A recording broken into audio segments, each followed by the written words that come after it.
This is our series, This is Jesus. The two stepping off places, if you will, is in the Gospels, especially in John. Jesus calls people to this relationship of trust that we call faith, right? Again and again, he calls them to this relationship of trust, his faith.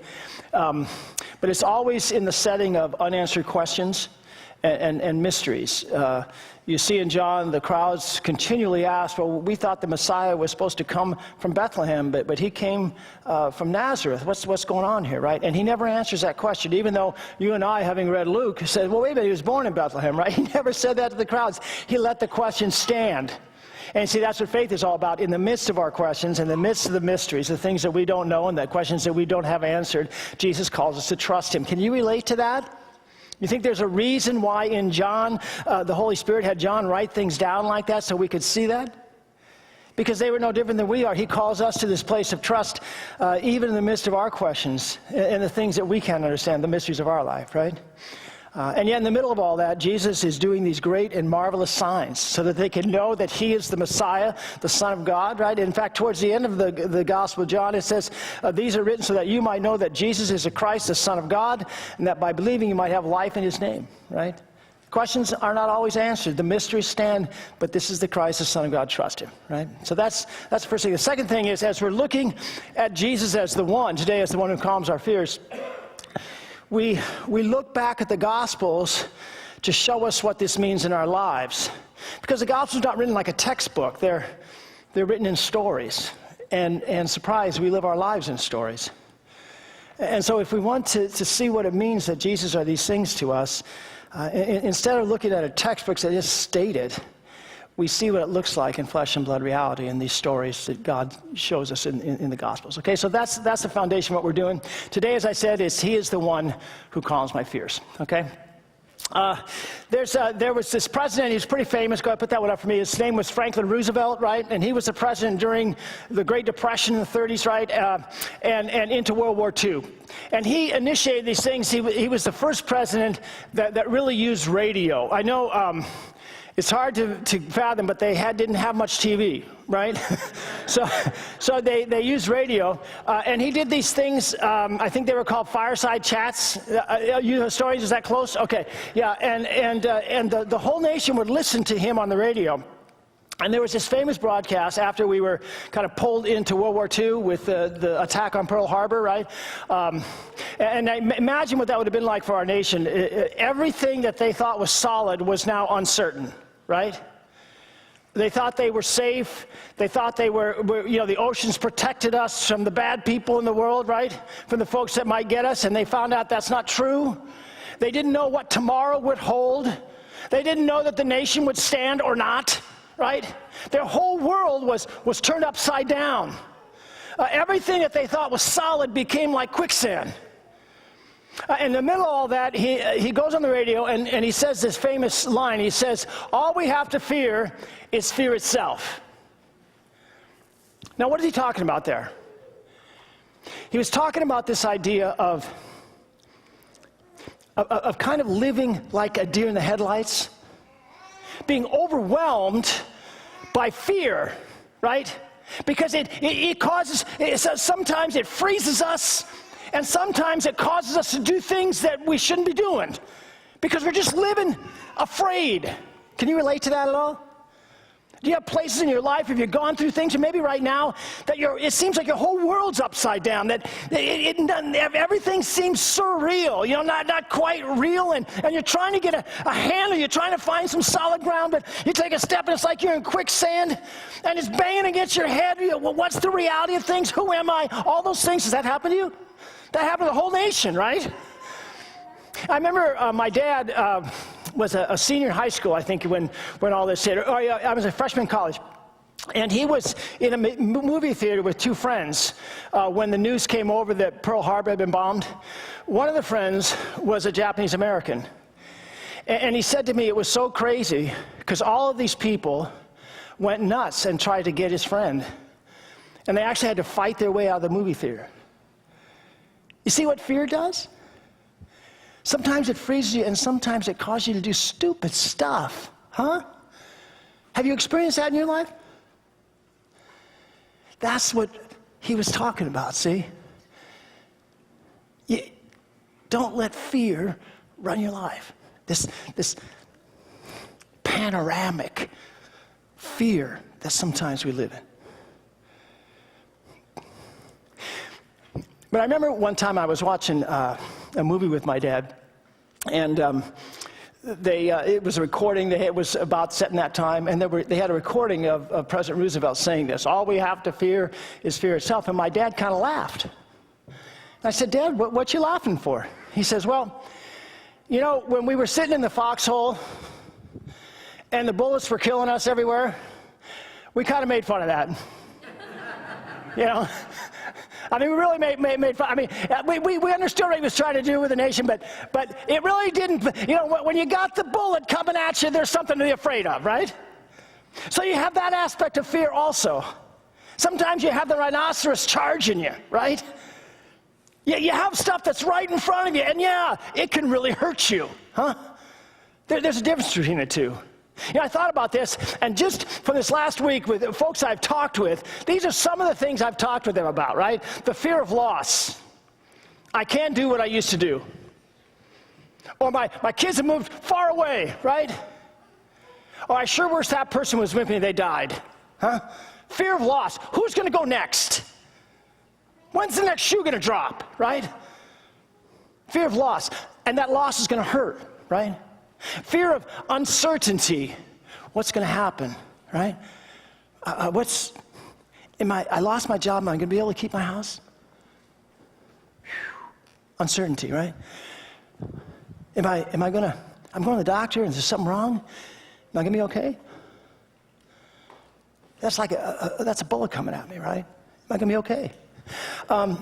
Fear of being alone, fear of insignificance. You know, when you think about it, not one of us, I'm sorry, I should say, in 100 years, there won't be one person alive who knew any of us personally. You talk about insignificance, right? We build all these sandcastles, and we try to show, and we try to find significance in our life. The only significance that we can really have is the significance we have in Jesus Christ, the kingdom that will never end, right? Everything else is just sandcastles. And so we live in this fear of insignificance. What am I going to do that'll have a lasting effect, right? With the emphasis being on I. People live afraid of insignificance. They live in the fear of the unknown or the fear of emptiness. You ever been there? Or the fear of death. And if I've missed you, you can fill in the blank, huh? The fear of what? What really hits you there?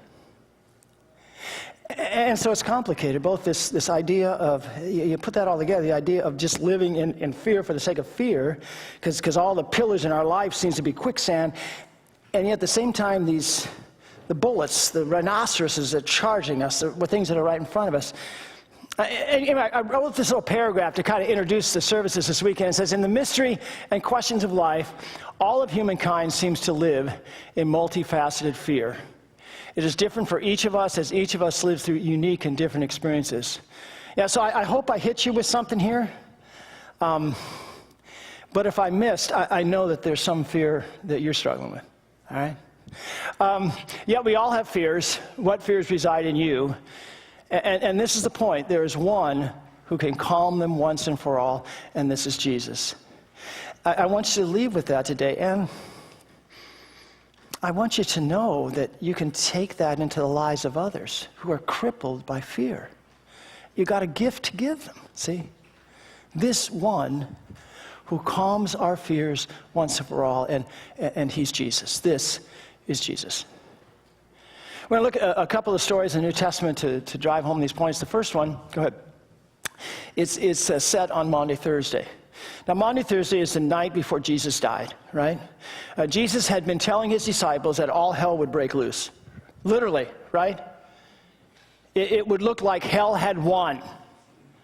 The only begotten Son of God would be beaten, whipped, laughed at, made fun of, scourged, and finally left to die on the cross, right? Nails in the hands and feet. All hell would break loose. Everything they thought was solid. that for 3 years Jesus was with them and they were good, right? It would all change. And he was telling them that again and again, and especially that night on a Thursday, right? But then on top of that, he starts to let them know that they can't even trust themselves. You know, we do that. When everything else goes away, we say, well, I can trust myself, right? So he says things like, well, one of you is going to betray me. And they didn't say, who is it? They said, is it I, right? Because all of a sudden they knew inside of them they were capable of that. Is it me? Is it me? Am I going to, this solid ground I think I'm on in myself, am I going to drown? Am I going to sink? Is it me? And then he says, well, one's going to betray me, but you all are going to run away from me. All of you are going to run away from me. See, this existence that they thought was so solid was dropping away from them. Peter, he tried to hold on to it, right? And he said, you know, even if everybody else runs away from you, I won't do that. And he says, Pete, before the rooster crows twice, you're going to deny me 3 times. It's all right. If you got to sneeze, just go ahead and say it's not good to hold it in. It's okay, really.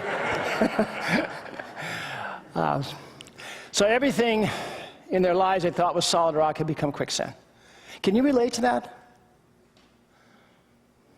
Have you gone through that? Do you have maybe stuff maybe when you're buried, but it's still there? And what's amazing about this story and this text is that you have to, again, think about this with me. You know, when God gave us this text, there weren't chapter markings and verse markings. It was added later, right? So that we could navigate through the text a little easier. So I didn't have to say, well, it's somewhere in John. Rather, I could say it's the 3rd chapter of John, right? So, but imagine this with me. And I tried to show this in the reading. So Jesus has said, all hell is breaking loose. They're going to hang me on a cross. You're going to all run away from me. Somebody's going to betray me. Peter, you're going to fall too. And the very next thing out of his mouth in the text, and take away that, it begins a new chapter, but there weren't chapter markings when this was written, right? It just kind of flows, see? This is the very next thing out of his mouth. It's, read this with me, 1, 2, 3. Do not let your hearts be troubled. All hell is breaking loose. I can't trust anything solid that I thought was solid. I can't even trust myself. Jesus rams his point home. Peter, you're falling too. Do not let your hearts be troubled. Do you think it's anything different from you when you're in that place? Do not let your hearts be troubled, he says. And then he says this, trust in God, trust also in me. You know, some translations say, believe in God, believe also in me. I really like the word trust because I'm not sure, I think it's Western thought. We tend to look, when we say belief or believe, we tend to look at it like a stone or a rock, something that's shoved inside of me so God likes me now, you know, like the thumb and the plum deal. That's not what faith is at all. Faith is a relationship of trust with another. You know, we see this all around us. Marriage. What is marriage? It's that commitment, a relationship of trust with one another. See? Jesus is saying to the disciples, these 3 years you've learned to trust me in this relationship. You can still trust me. You see, what sin does finally is it isolates us. It takes away relationship. That's what it did at the very beginning. Adam and Eve were isolated from God and then from each other, right? And that's what happens in our lives when we are afraid. When we live in fear, when we take our eyes off of Jesus, we're all alone because we're cut off from that relationship of trust. And when we live that way with one another, we do stupid stuff. And we hurt the people around us and we hurt our world, see? Jesus is calling them and us to this place of relationship. Just trust me. I know that for many this seems like a weak place. I said this a few weeks ago, but I don't think that we can remember it enough. Trust, finally, is the most powerful thing in our existence. I mean, just think about it. You would not go to work tomorrow if you didn't trust they were going to pay you, would you? You wouldn't enter into a marriage unless you trusted that the other person was going to love and cherish you, would you? You wouldn't take the nozzle from the gas at the gas station, put in your car, and put the stuff in if you thought it was water, if you didn't trust that it was gasoline. Virtually every action in our lives is based on trust, if you boil it down, right? Virtually every relationship in our life is based on trust. You wouldn't send your kids to school if you didn't think they were going to be taught, right? Every relationship, virtually everything in our lives is built on this strong, the most powerful thing in our existence, which is trust. You think maybe God created everything in that reality so we could see it? So Jesus is calling us to the strongest place there is, this place of relationship of trust in Him.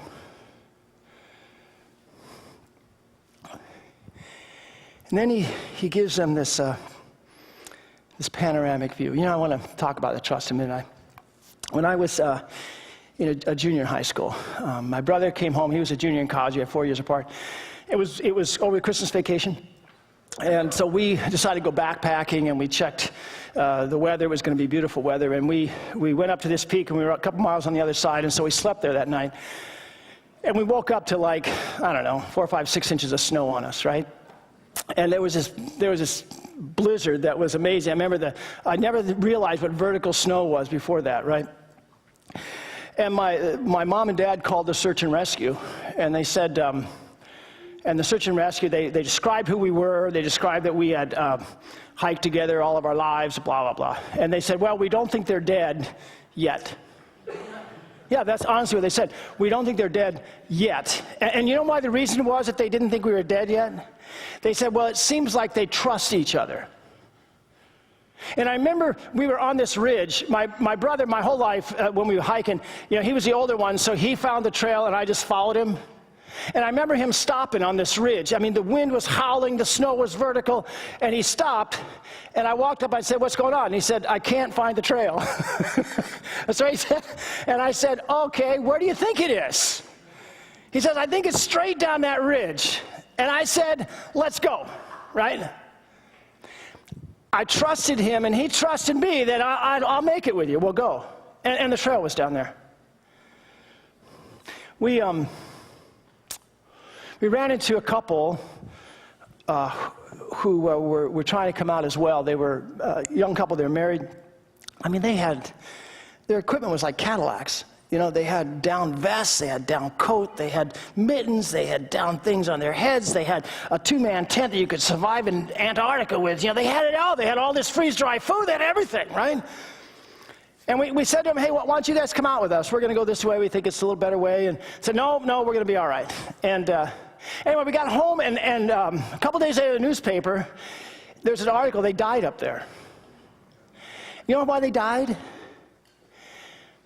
Because they just freaked out because of fear. They lost trust in each other and in everything. They threw off their packs. They figured that, when they saw how it all laid out, they threw off their packs and they started running down the trail. They would get hot and sweaty, so they took their jackets off and threw them away and kept running, and they froze to death. Why did that happen? See, they lost that trust. Jesus calls us to trust, see? And to empower us to trust him, he gives us this big picture panoramic view, right? He says, in my Father's house are many rooms. If we're not so, I would have told you. Here's the end from the beginning. I'm going to prepare a place here. When I come, I'm going to take you to be with me so that you can be where I'm at, see? You think he's just talking to the disciples there, or you think he's talking to you? You think he wants you to see the panoramic, the big picture? Like, I got it all covered. Don't you think I have this covered? You think maybe he's saying that to you with this text, huh? In your life where it seems so amazing, we step in quicksand all the time, that the bullets are coming right for us. Does he have us? Yeah, I got it all in control. If I got this in control, I got that in control. Just trust me, right? Go ahead. And then he asked this question, and I love this. You know, Jesus is constantly setting things up. He's the only begotten Son of God. He knows everything. He's true God, right? Will you give me that? He's true God. He knows everything. So he knows what's going to happen. He asks this question. He says, you know the way, the place where I'm going. And Thomas, a guy that I tend to like, I think he gets a bad rap because we call him the doubter, right? No, he's the honest one. That's what he is. He's the honest one, right? And he says to Jesus, you know, we don't even know where you're going. How can we know the way? There's all these questions and mysteries. How can we trust you, Jesus? We don't know where you're going. How do we know the way? See? Are there questions in your life? Stuff that you can't find an answer to, mysteries? Are you there with Thomas? This is what Jesus answered. Go ahead. I am the way, the truth, and the life. Do you see the certainty here? Certainty? I am the one. You know, sometimes he gets a bad rap here, especially in our time. We think somehow the life that he offers us is, he's being mean because it's exclusive. Like, I'm the one, there is no other. And while that's true, the blessing here, the comfort in our fears is this: I am the one. Do you see that? It's not a crapshoot. I am the one. It's a gift of certainty. You can trust me. He's the one for you. So in this life of fear, right? When the one that Franklin Delano Roosevelt was talking towards, right? All you have to fear is fear itself. That is, when we're tempted to live in complete fear, because everything that we normally put our faith in, all those pillars that we don't think will ever change in ourselves or in the stuff around us, they could all fall away, right? They could all be gone. Everything can change in a moment. Not Jesus. I am the one. And I'm the same yesterday, today, and forever. And I don't know if you noticed in that Hebrews text, I think it's so appropriate for us Americans who fret so much over money. But the context is money. The context is money.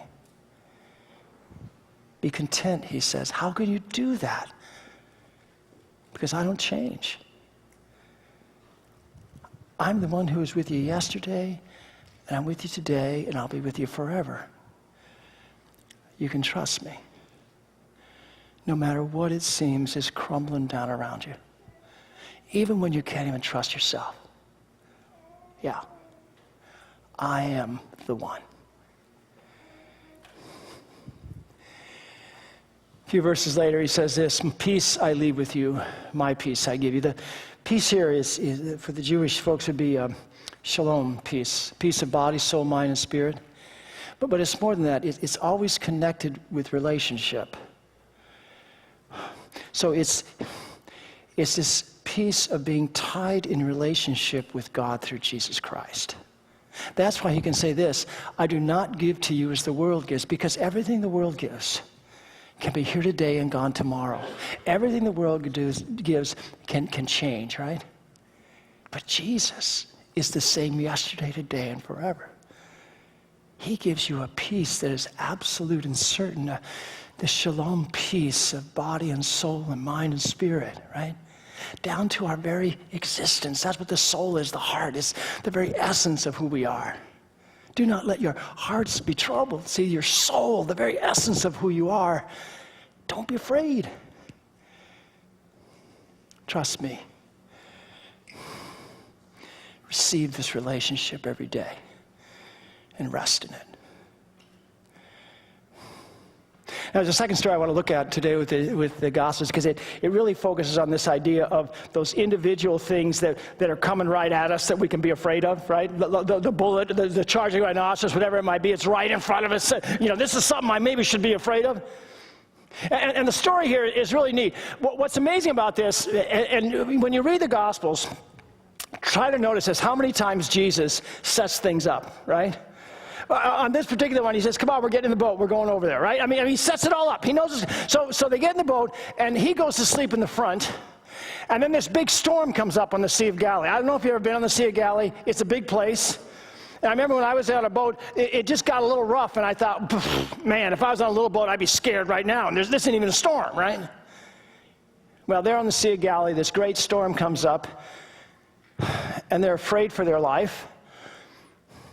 And Jesus is sleeping in the front of the boat. This is what they say, don't you care if we drown? We're in this clear and present danger.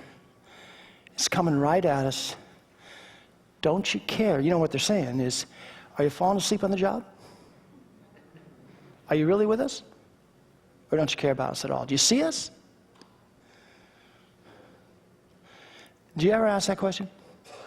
You may not admit it. Okay. But as I'm saying that, does it kind of hit you? Well, yeah, I do that. Huh. Notice he didn't throw him into the water, right? He didn't turn his back on them. He didn't condemn them. He won't condemn you. He has compassion on us in our weakness. Don't you care if we drown? He's there. He gets up. And in the reality of these words, never will I leave you, never will I forsake you, he stands up and he says to the winds and the wave and the storm, he says, quiet, be still. And everything is quiet. Now I have a question for you. In these lives that the disciples would live, in these lives that would be one hardship after another, and all of them would finally suffer horrible deaths for the faith, except for John, who was stuck out on the island of Patmos, right? What do you think Jesus wanted them to remember from this day? That he would calm every storm that would come at them, or that in the midst of every storm, he would give them peace? What do you think? What do you think he wants you to carry with you?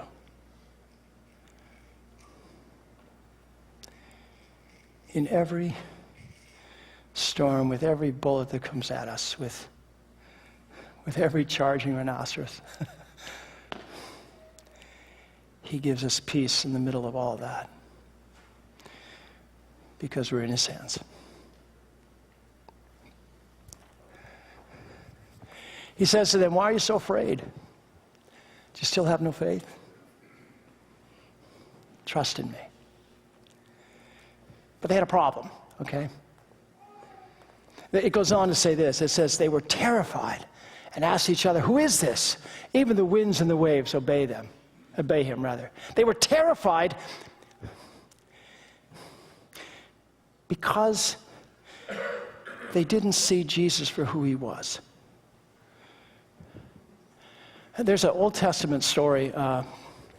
King David is bringing the Ark of the Covenant into Jerusalem, and he's so excited and happy, and he loves the Lord, and he's bringing his presence into the city, and they're bringing it on a cart, and the cart kind of looks like it's going to roll over, the Ark's going to fall out, and a guy puts his hands up so the Ark won't fall. And it was a standalone deal. If you touched the Ark, you were dead, right? So the guy holds the Ark up, touches the Ark, and boom, he falls flat dead, right? And David all of a sudden is scared. God isn't who he thought he was, he thinks, right? And that's what it says. It says he was afraid of God. And so the ark stops right where it is. They take it to a town, and he won't take it any closer to Jerusalem because now he doesn't know God, right? He's just frightened. All he sees is the power of God. He doesn't know him anymore, see? Not until he knows God again is the one who loves him, who's a God of grace, can he bring the ark into the city. You see, all the guys saw here was the power of Jesus. And we really don't know him if that's all we see. If in our lives we're saying, God, why did you let this happen? Or why did you cause this to happen? Or what's going to happen to me? Or I fouled up in way. When we lose sight of who God is, we're just floating. We live in fear. You see, finally and forever, this is the place where we know Jesus. Not through the storms we have to live through. Not through a life that sometimes seems like it's in quicksand. But in a Savior who would take our brokenness and our quicksand on himself at the cross. In our Savior who would be forsaken by God in our place. My God, why hast thou forsaken me, right? In a Savior who would not run out on us here. And if he's not running out on us here, do you think he'll ever run out on you? And in this context of grace, the victory of the empty tomb. You see, if we just see the power of God and the power of Jesus by itself apart from the cross, we don't really know him. We have to see it through the lens of a Savior who would go the way of the cross for you, who loved you that much, and he doesn't change, does he? The same yesterday, today, and forever. This resurrection power for you can only be understood through his grace and mercy and love on the cross. See, through these lenses, we know these things to be true. I am the way, the truth, and the life. Don't let your hearts be troubled. You can trust me. When you doubt that, look at the cross and the empty tomb. He cares about you. Cast all your cares upon him because he cares for you. How do you know that? He cared for you so much that he'd go the way of the cross. And he lives. He cares about you. He is present with you. Never will I leave you. Never will I forsake you. How do you know that? The whole message of Jesus becoming one of us is how closely he's tied to who we are. Our presence, both individually and as humankind. You see, he took every fear on himself, even the fear of death. He entered into our existence. He is present with us far more than just being here. It's as our brother, see? And he won for you. And he gives you peace in every storm. Not as the world gives here today and gone tomorrow, sand through our fingers at the seashore. No, not changing. Solid, rock solid. This shalom peace down to our very essence of who we are, our heart and soul, that will never change because he never changes. In every storm, a peace that goes beyond human understanding, that transcends all human understanding. We can know these things and live in them as we trust Jesus only when we see him and know his heart for us in the cross and see his power through the cross in the empty tomb. Psalmist 2,000 years before Jesus came said this, "When I am afraid, I will trust in you. In God whose word I praise, in God I trust, I will not be afraid." So this week, where is your heart troubled as you see the seeming uncertain and changing foundational life realities? Where do you feel as if you are in quicksand? Where do you need to hear and receive anew the words of Jesus? Do not let your hearts be troubled. Trust me, I am the way, the truth, and the life. By grace, through faith, do it. And what are those individual things or reality storms in your life that cause you to be afraid? Where do you feel alone? Where do you need to hear again that there is one who always cares about you and is always with you? Where do you need again to see Jesus as the one who can and does calm every storm, as the one who gives peace in every fear? By grace through faith, do it. And then by grace through faith, live anew in this reality, turning the world upside down. That's what Jesus does. The uncertainty of our existence, the quicksand that everything can change, he turns that all upside down because he is the rock, see? And that's what we can bring into our world. That's the gift we can give others. Turning our world upside down as a witness of Jesus, touching others with his love and victory and the certainty of who he is as we walk with him. And may God's Spirit guide you this week as you flesh this out in your life. Amen.